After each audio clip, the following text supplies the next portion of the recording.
Hi, I'm Steve Maher, the ergonomics guy, and I want to talk to you a little bit about how to choose a keyboard tray and system to work effectively and comfortably in the workstation. So the keyboard tray actually is composed of three pieces. There is a track that is under here that attaches to the underside of the desk. Those come in either 17 or 22-inch increments. If it's too long, what happens is this doesn't sit flush against the edge of the desk. The track actually pokes out a little bit and then you can't fully retract it. So check how much space you have underneath your desk before ordering one of these. But the track has 6 little screws, just screws in there. The arm is this piece right here. And what that does is it allows the whole mechanism to come up and down. Then you have the platform, and the platform is the top part. And they come in all different shapes and sizes. And this is a platform right here. And so this is pretty typical where you have your keyboard area here. You have a built-in wrist rest. This one's kind of glued on.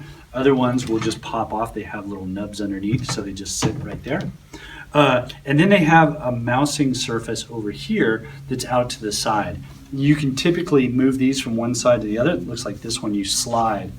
The problem with a keyboard platform like this is that if your keyboard is at a good position, your mouse is over and down, so you're always reaching down to the mouse. So what I like is a single level platform because it raises the mouse up to the same level, so now you're reaching across. The other problem with a split level keyboard platform is if you got a short key keyboard, which we just happen to have here. So let's say you got a shorter keyboard, okay? Your mouse is still over here. The whole point of getting a short keyboard is so you don't have to reach out for the mouse, but you can't really bring the mouse closer because it's going to fall off that edge. So a single level keyboard platform is usually preferred just because it functions much better. Okay, so once you have all those pieces and you have it installed, you want to set it. There's a couple things though.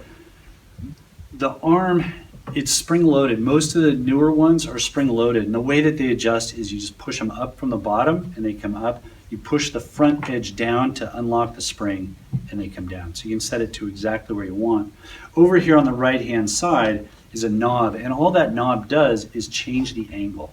So when you're typing, you bring your hands up to about your belly button. The key is to keep your wrist straight, because if your wrist is extended or flexed, one way or the other, you put much more pressure on the muscles of your forearm. So what you're going to want to do is adjust the height of the keyboard and then the tilt of the keyboard so that your wrists stay in a nice neutral position, like this. Some of the older models, there's a lever underneath or grips and things. I like the newer ones. They have a low profile arm right here. So this is only maybe half an inch thick or maybe an inch thick. So you don't bang your knees. In the olden days, these were these big mechanisms that people were always whacking their knees on. Now they're much more low profile. And there's really two major brands. Actually, there's a bunch of major brands. When looking at the keyboard platform, you want to look at the functionality. How far will it go into a positive tilt? How far will it go into a negative tilt? And this is important because you want to keep your wrist straight.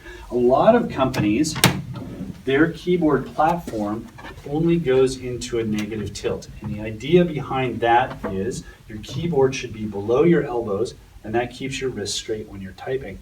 The problem is if you're like me and you're a touch typist, it's too low and I can't see it. And so even if I brought it up here, it only goes level. So if I want to bring the keyboard higher so I can see the keys, it puts my wrists in sort of an awkward position. So what I like is the ability to change the position of the keyboard from negative to positive, so I can bring it back up here and keep my wrists in a more neutral position. Because my elbows are bent a little more, I want it pointed up. So it's nice to have the flexibility to move it exactly where you want. I also really like these knobs because you can position it to exactly where you want it, where it's comfortable for you, and then you can change it depending on how you're feeling. So to find out what's the best keyboard platform for you, please send us an email at sitesolutions@hotmail.com or check out our website, theergonomicsguy.com. Thank you.